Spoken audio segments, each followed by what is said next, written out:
सिद्धेभ्यः ओम नमः सिद्धेभ्यः।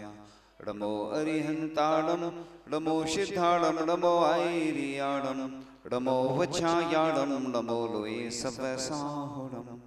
चलते फिरते तीर्थ हैं हरते सब संता, हम तो बस इतना जानते आप सरीखे आप, हम तो बस इतना जानते आप सरीखे आप। कुंडलपुर के बड़े बाबा की, मूल नायक श्री शांतिनाथ भगवान की, परम पूज्य आचार्य भगवान गुरुदेव शिक्षण विद्यासागर जी महामुनिराज की, परम पूज्य मुनि शिक्षण विमल सागर जी, अनंत सागर जी, धर्म सागर जी आदि समस्त 3 कमलों करोड़ मुनिराजों की।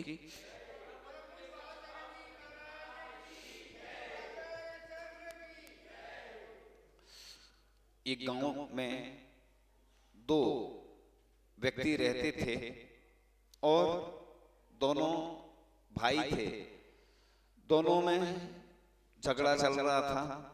तो जब शहर में जाते थे, शहर में बैलगाड़ी के माध्यम से, तो दोनों में केस भी चल रहा था और दोनों लेकिन साथ में एक ही बैलगाड़ी में जाते थे और भोजन भी साथ में करते थे। लेकिन जब केस चलता था तो बहस भी बहुत ऐसी होती थी जैसे एक दूसरे को देखना पसंद नहीं कर रहे हैं, ऐसी स्थिति उनकी थी।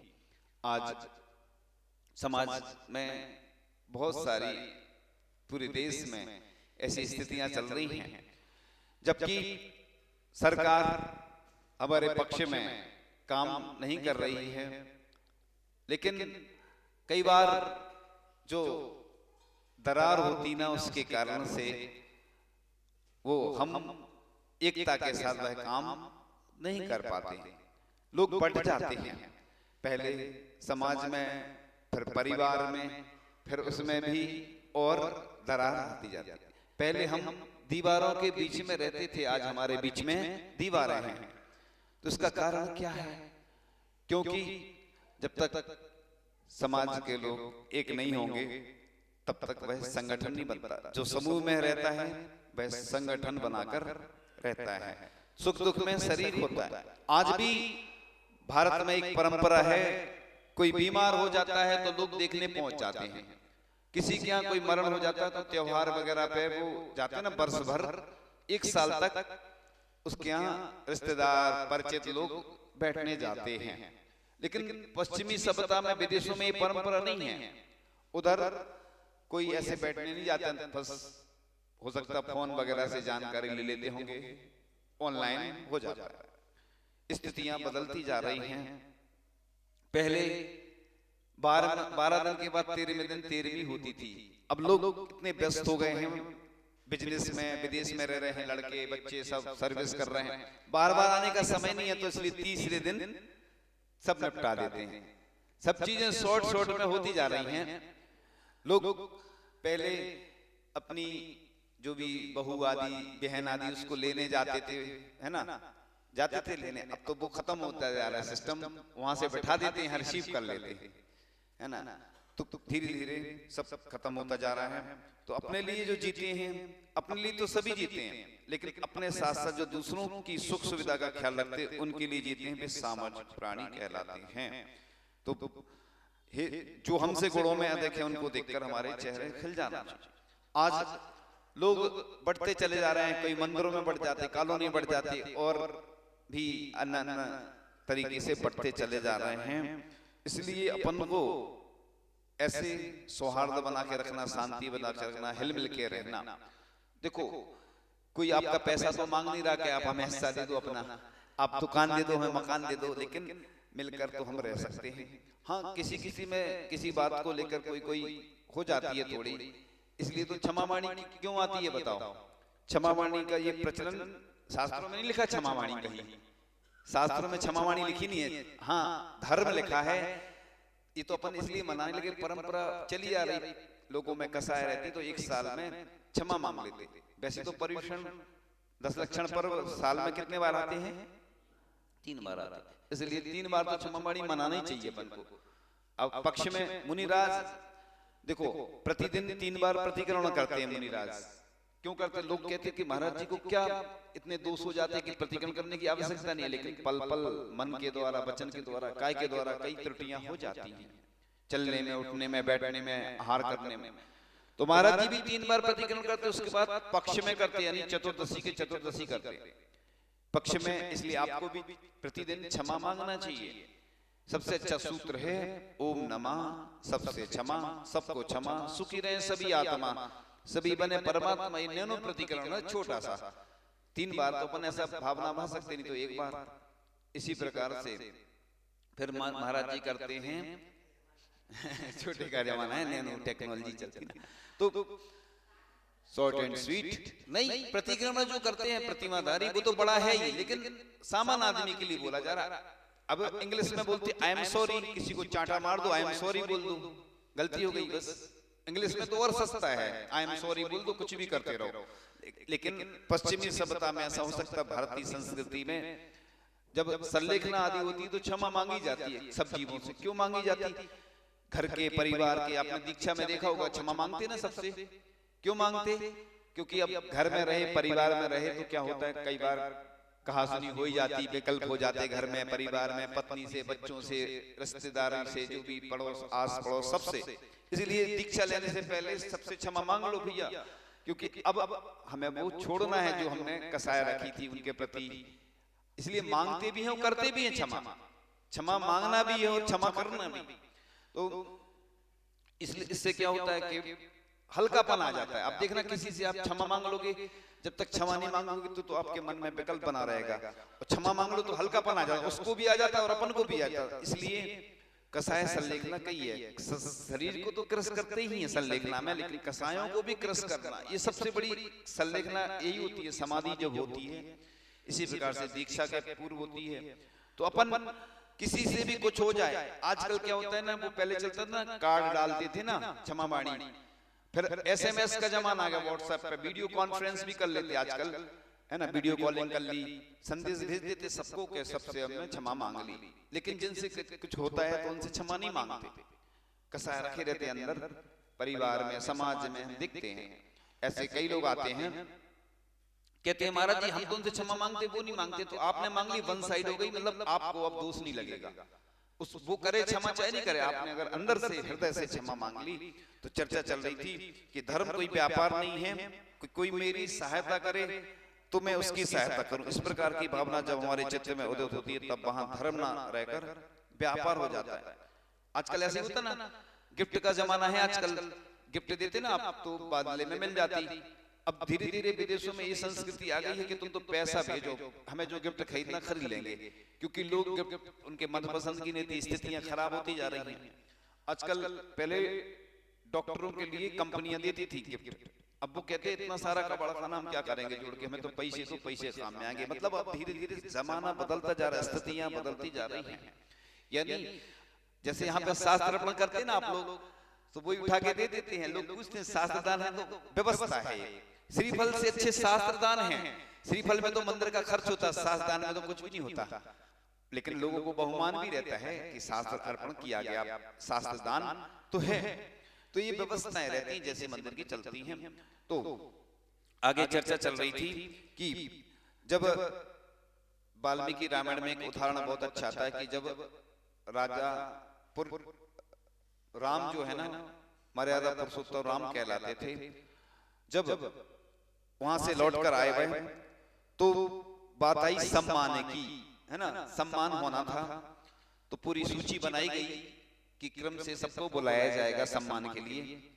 अब पूरी सूची पढ़ दी गई, सबका सम्मान हो गया, लेकिन लोगों ने फिर बताया कि एक व्यक्ति का तो नाम छूट ही गया, जो प्रमुख था, सबसे ज्यादा उसने मेहनत की, उसका नाम छूट गया। वह कौन था? हनुमान जी थे। अब रामचंद्र जी से कहा कि आपने इनका नाम तो छोड़ ही दिया हनुमान जी का, जबकि उन्होंने सबसे ज्यादा मदद की, सबसे ज्यादा मेहनत की। तो रामचंद्र जी ने जो बात कही कि हनुमान तुमने जितने उपकार मेरे साथ किए हैं उनसे मैं ऋण नहीं हो सकता, यानी उनका ऋण कभी नहीं चुका सकता। तुम्हारे उपकारों को चुकाने का विचार भी मेरे मन में आए तो उसका अर्थ होगा कि जैसे रावण ने मेरी सीता का हरण किया था, इसी प्रकार मेरे ऊपर कोई विपत्ति आए और मैं तुम्हारी मदद करूं। एक बार एक प्रसंग और आता है पद्म पुराण में, सीता जी को छोड़ने कृतांत सेनापति जब जाता है वन में छोड़ने सीता को, तो सीता जी कहती हैं कृतांत सेनापति से, वो कहती हैं कि कहा तो ये गया था कि तीर्थ यात्रा करने के लिए जा रहे हो, छोड़ने जा रहे हो, और तुम तो मुझे वन में छोड़ जा रहे हो। उन्होंने कहा जैसी रामचंद्र जी की आज्ञा है वैसा मैं कर रहा हूं, कृतांत सेनापति ने कहा। तो रामचंद्र उन्होंने कहा सीता जी ने कि रामचंद्र जी को बोल देना कि जिस प्रकार से किसी एक व्यक्ति के कहने पर आपने मुझे छोड़ दिया, उस प्रकार से धर्म नहीं छोड़ देना। कितनी महत्वपूर्ण बात है। आज हम देखते युवा लोग दिखते नहीं है, हर जगह जाओ ना प्रवचन कक्षा से दूर रहते युवा, क्योंकि पूजन वगैरह करने कुछ आ जाते हैं, अभिषेक करने, और बस अब धर्म के क्षेत्र में पुराने बुजुर्ग ही रह गए हैं। जबकि गुणायतन आदि तीर्थ क्षेत्र पे महाराज जी का कहना होता है कि नए लोगों को सदस्य बनाओ, क्योंकि बच्चों को अगर सिखाओगे संस्कार रहेंगे आहार दान के, पूजन के, अभिषेक के, दान के, तो वो आगे उसको रहेगा कि हमारे पूर्वज हमें अच्छी चीज सिखा के चले गए, तो वो आगे तक चलेंगे। बुजुर्ग लोगों की हिम्मत नहीं होती है, उतनी क्षमता नहीं होती है, बिहार में नहीं चल पाते, वो आहार में नहीं जा पाते हैं, क्योंकि उनकी शारीरिक स्थिति 50, 55, 60 साल के हुए और शारीरिक स्थिति खराब होने लगी। अब देखो हर मंदिर में एक नया सिस्टम आने लगा, बेंच वाला। हर मंदिर में बेंच रखना पड़ती है पूजन के लिए। क्यों रखनी पड़ती? क्योंकि बचपन से ही स्कूल में जाते हैं तो बेंच पे बैठते हैं, तो घुटने वैसे हो जाते हैं, स्कूल में, ऑफिस में, ट्रेन में, बस में। अब मंदिर में भी वही व्यवस्था जैसी सब जगह चलती ना, जहां जहां हमने बताया कुछ छूट भी सकते हैं कुछ, तो अब घुटनों की वैसी स्थिति बनने लगी, तो अब लोग नीचे नहीं बैठेंगे जमीन में, अब सबके लिए वैसे ही स्कूल जैसा सिस्टम रखना पड़ेगा, है ना। आहार में भी ऐसे करना पड़ेगा, कई लोग मजबूरी रहती है, बीमार है, कोई स्थिति वो अलग है। कई लोग हमने देखा है जहाँ कार्यक्रम होते हैं ना, पंचकल्याण विधान वगैरह में देखते हैं हम, कई लोग जानबूझ के बैठते हैं, उन्हें ये लगता नीचे हम जमीन में कैसे बैठे हैं। और जबकि हमने देखा कोई अभी कलेक्टर आए थे ना इसी जिले के कला पीपल में, तो वो लोगों ने कुर्सी के लिए बोला था, कुर्सी पे नहीं बैठे, जमीन में बैठे। देखो जो व्यक्ति अच्छा होगा, सज्जन व्यक्ति होगा, उसको ये नहीं रहता कि हमें कोई सम्मान दे, तो अपने आप में काम ही सम्मान होता है। कई लोग इसलिए काम करते हैं ना, दान देते हैं कि नाम हो जाए हमारा, है ना, प्रसिद्धि हो जाए। तो अपन को काम ऐसा करना कि अपने आप हमारा नाम हो जाए। नाम के लिए कभी काम नहीं करना, ना दान देना, ना कोई ऐसा काम कि हमारा नाम हो जाए, प्रसिद्धि हो जाए। प्रसिद्धि अपने आप होगी। तो अपन किसी को रसगुल्ला खिलाते ना, तो अपने हाथ में मीठा लग जाता ना, अपन अपना हाथ अपने आप मीठा हो जाता है, हाथ होता कि नहीं। तो किसी को अच्छा अपन करेंगे, तिलक लगाते ना अपन किसी को, तो अपने हाथ में तो वो लग ही जाता है, जो लगाते चंदन आदि, है ना। तो ये भारतीय परंपरा रही है सम्मान की। तो सम्मान की भूख नहीं होना चाहिए अपने अंदर। कई लोग इसी के लिए करते हैं काम, लेकिन जिस दिन सम्मान समारोह होता उस दिन अपमान समारोह भी हो जाता। कई लोगों का नहीं हो पाता तो उसको अपने विकल्प में ले लेते, जबकि कई बार हो जाता, भूल हो जाती। इसलिए तो कई लोग पूछ लेते हैं 2, 4, 10 लोगों से पहले कि भैया इनका हो जाती भूल चूक। जब हिसाब किताब में भूल चूक हो जाती, कई बार हिसाब में ज्यादा दे जाते, पैसे दे जाते, कि नहीं बाद में फिर जो अच्छा ईमानदार व्यक्ति वो वापस कर देता, जो नहीं बेईमान होता है। बैंक में कई लोगों के अकाउंट में करोड़ों रुपए आ गए ऐसे बैंक की गलती से, या कोई गलती हो जाती है ऐसे, तो आ जाते लोगों के खाते में। तो जो ईमानदार होता वो कह देता कि, और कई लोग बताते नहीं तो ऐसा हो जाता है। इसलिए जब तक नफरत का एक छोटा सा बीज भी किसी के प्रति हमारे चित्त में रहेगा, तब तक समाजवाद नहीं आ सकता। जब तक दो व्यक्तियों के बीच, साधर्मियों के बीच दूरियां बनी रहेंगी, ग्रुपबाजी रहेगी, तब तक समरसता नहीं आ सकती। आज तो दूरियां बहुत हो गई हैं। दो व्यक्ति हैं, दो व्यक्ति, एक इधर खड़ा एक इधर खड़ा, और ये वाला चाह रहा तुम इधर आ जाओ, ये वाला चाह रहा, दोनों को थोड़ा थोड़ा खिसक के आना पड़ेगा, तब ही काम होता है। तो जो चर्चा चल रही थी कि देखो जैसे दो भाई थे, वो उनमें मुकदमा भी चलता था, लेकिन भोजन साथ में करते थे वो, और साथ में बैलगाड़ी से आते जाते थे। ऐसे ही किसी के प्रति रहता है, कोई व्यक्ति ऐसा रहता है जो करता रहता है, कुछ ना कुछ जानबूझ के भी करते। कई लोग हमने देखा है, लोग हंसी मजाक भी करते हैं, और कई बार जानबूझ के लोगों को आनंद आता है इसमें, जैसे दिखाने में आता ना, जैसे कोई पड़ोसी का घर होता है, बड़ा होता है, कार होती है उसके पास, जानबूझ के वो कार निकालेगा, सफाई करेगा, दिखाएगा लोगों को, है ना। ये आनंद आता है, दूसरे को इससे जलन होती है। करते कि नहीं लोग जानबूझ के करते। कई बार तो लोग दिखाने के लिए बहुत सारे काम करते हैं, होते कि नहीं, वस्त्र होते, कार होती, ये चीजें दिखाने की होती हैं। आभूषण पहनते हैं लोग, क्यों पहनते हैं? चैन है ना, गले से कपड़े से बाहर क्यों निकालते चैन हैं? अंदर भी तो रख सकते, लेकिन दिखाते हैं लोग। ये आदत में है लोगों की कि दूसरे को इससे जलन हो, ईर्ष्या हो। सारा शहर उससे चलने लगा है क्योंकि उसका नाम भी चलने लगा है। तो कई बार कोई का नाम चल रहा है, अब जैसे कोई दान देगा तो कई लोग बोलते महाराज जी हमें लोग टोका टाकी करते हैं, अरे तुम कितना दान कर रहे हो, इतना नहीं करना चाहिए, ऐसा वैसा, जलन, लोगों को जलन होती इसलिए। अब बताओ दान भी कर रहे हैं, कई लोग आहार दान करते, चौके लगाते, तो दूसरे लोगों को जलन होती, वो लगाते नहीं है तो कहते अरे तुम यहाँ 3-4 बार आहार हो गए, हमारे एक बार भी नहीं हुए। तो कई लोग रिकॉर्ड बनाने के लिए ही काम करते हैं, तो ऐसा नहीं करना, अपना कर्तव्य है। सभी लोग ऐसे करेंगे ना। एक बार एक राजा ने, एक कुंड था, तालाब जैसा खाली था बिल्कुल, सबको क्या करना है, उसने कहा कि सबको दूध लाना है, एक एक लोटा, ठीक है ना, एक एक लोटा दूध डालना है काय में, कुंड में, जिससे यह कुंड भर जाए। लोग बहुत होशियार होते हैं, तो लोगों ने क्या सोचा कि वो तो, और लोग तो सब दूध डालेंगे, उन्होंने पानी डाल दिया, एक एक लोटा पानी डालते गए सब। अब वो कुंड तो भर गया, राजा ने देखा, राजा ने कहा कि हमने तो कहा था कि दूध से भरना है कुंड, तो ये तो पानी से भर दिया। लोगों से पूछा गया किस किसने दूध डाला, किसने क्या डाला, सबने ऐसे सोचा कि हमने सोचा कि वो तो डाल ही देंगे दूध, तो हमने पानी डाला। ऐसी दान की बात आती तो लोग पीछे हट जाते, बोली में लोगों की बोली शांत हो जाती, और वैसे तो दिखते हैं लोग, लेकिन ऐसा नहीं है। छोटा छोटा दान भी महान बनाता है, इसलिए सहयोग भी करना चाहिए। अगर अपन पूजन आदि की व्यवस्था करते तो वो भी पुण्य का कार्य है, आरदान में भी सहयोग करते तो वो भी पुण्य का काम है। ऐसा नहीं सोचें सभी लोग, जैसे धीरे धीरे लोग इकट्ठे होते, आजकल पूरे देश में ये सिस्टम बन गया है।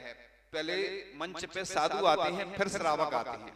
पहले के लोग ऐसा होता था, सोचने के लिए आतुर रहते थे, तो अगर भोजन की बारी आए तो ऐसा नहीं करोगे आप लोग, भोजन में तो इसलिए पहले पहुंच जाते कि बाद में बच्चा की नहीं।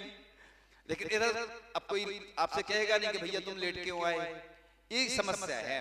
लोग अस्पताल में और रेलवे के टाइम से, डॉक्टर से मिलना हो या और जगह स्कूल जाना हो तो टाइम से जाते हैं, क्योंकि उधर सस्पेंड कर दिया जाएगा, ऑफिस में ट्रेन निकल जाएगी। इधर तो क्या है, नहीं आओगे तो कोई सजा देने वाला है ही नहीं, इसलिए आप लोग ऐसा करते हैं। जबकि पहले जैसे ही शास्त्र लाते थे सिर पर रख के तो बोलते सावधान, तो लोग खड़े हो जाते थे। अब वर्तमान में ऑनलाइन सब हो रहा है, टीवी में होता है, सब चीज देखते हैं, लैपटॉप से स्वाध्याय करते हैं, इसलिए मोबाइल में पढ़ते हैं लोग अधिकांश। अब तो मोबाइल में सब कुछ रहता है, प्रतिक्रमण भी करते हैं, और भी जो स्त्रोत आदि हैं सब पढ़ते रहते हैं लोग मोबाइल से, क्योंकि वो जेब में रहता है। तो स्वाध्याय के समय ऐसा पहले देखा जाता था, सुना जाता था, लेकिन धीरे धीरे परंपराएं बदलती जा रही हैं। तो अपन चर्चा कर रहे थे कि रावण का जब अंतिम संस्कार हो रहा था तो राम ने आदेश दिया कि जाओ रावण का दाह संस्कार करो, आदर के साथ करो, इज्जत के साथ करो। लेकिन राम के सैनिकों में तो नफरत भरी हुई थी रावण के प्रति। रावण चिता पर लेटा हुआ था और हर एक सैनिक उसे ठोकर मारना चाहता था। जैसा जिसके प्रति रहता है ना वैसा ही होता है। तो नफरत के कारण राम ने कहा मरणांते ना बैराणी, यानी मरण के समय बैर नहीं रखा जाता। कोई कोई व्यक्ति जैसे भले साल भर नहीं जाए उसके यहाँ, लेकिन किसी का मरण होता है तो उसके यहाँ बैठने जाते हैं। ये भारतीय परंपरा इसलिए रखी है कि जिससे आत्मीयता बनी रहती है। तो उस प्रकार से तो जब तक आदमी की मौत नहीं हुई तब तक उससे दुश्मनी हो सकती। अब तो वह मर गया, इसके साथ हमारी दुश्मनी नहीं है। ये हमारा वैसा ही भाई है जैसा विभीषण का भाई था। यानी रामचंद्र जी ने देखो वैसे ही व्यवहार किया जैसा एक आम व्यक्ति के साथ होना चाहिए, लेकिन सैनिकों के प्रति नफरत भरी हुई थी। देखो तो रामचंद्र जी ने जो बात कही कितने अच्छी बात है। तो अच्छी चीजें अपन को सुनने के लिए मिलती हैं मंदिर में। तो समाज में यदि कोई गुणों से भी हीन हो तो भी जब हमारे ऊपर विपत्ति आती है तो वह काम आता है। घर में कोई टूटी फूटी चीजें भी काम में आ जाती है कई बार।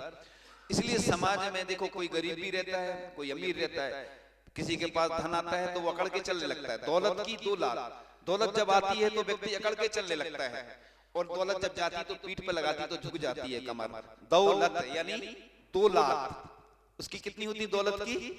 दो लात मतलब दो पैर होते हैं। तो इस प्रकार से किसी के पास कुछ और भी वैभव संपत्ति हो सकती है, लेकिन गरीब भी तो हमारे समाज का हिस्सा है। इसलिए ऐसा नहीं सोचें कि ये गरीब है इससे हमें क्या फायदा है, ये दान थोड़ी देता है, ये पैसा थोड़ी देता है। ऐसा नहीं है। समाज के सभी लोग अगर मिलकर के उसकी सहायता करें तो वो भी अमीर बन सकता है। तो इस प्रकार से अपन को चाहे सगुण हो चाहे निर्गुण हो, सबको मिलकर के काम करना है। एक और छोटा सा प्रसंग सुनाकर कि पहले ईसा के पहले 1000 वर्ष पहले कितने 40 करोड़ जैन थे अपने यहाँ। कितने थे? जैन समाज, जैन।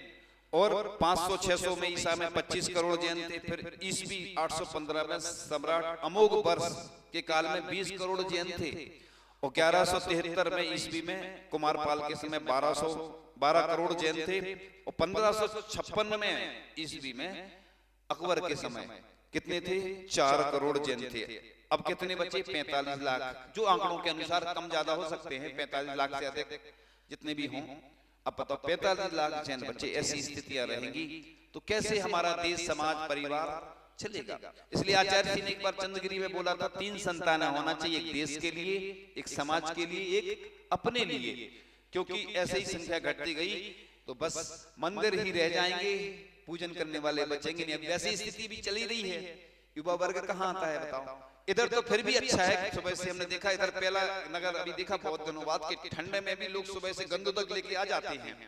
अच्छा है, कुछ कमियां तो हैं, उत्साह की कमी तो है, वो कारण है, लेकिन फिर भी अच्छा है। तो परिवार क्या कहलाता है? परिवार वह कहलाता है जहां हो 2 भाइयों का प्यार, बहनों की तकरार, चाचा चाची, दादा दादी, माता पिता का दुलार। आज कहाँ ऐसा प्यार, बट गया सारा संसार। तो सभी लोग मिलकर के रहें, समाज, परिवार, तभी हमारे देश में एकता हो सकती है।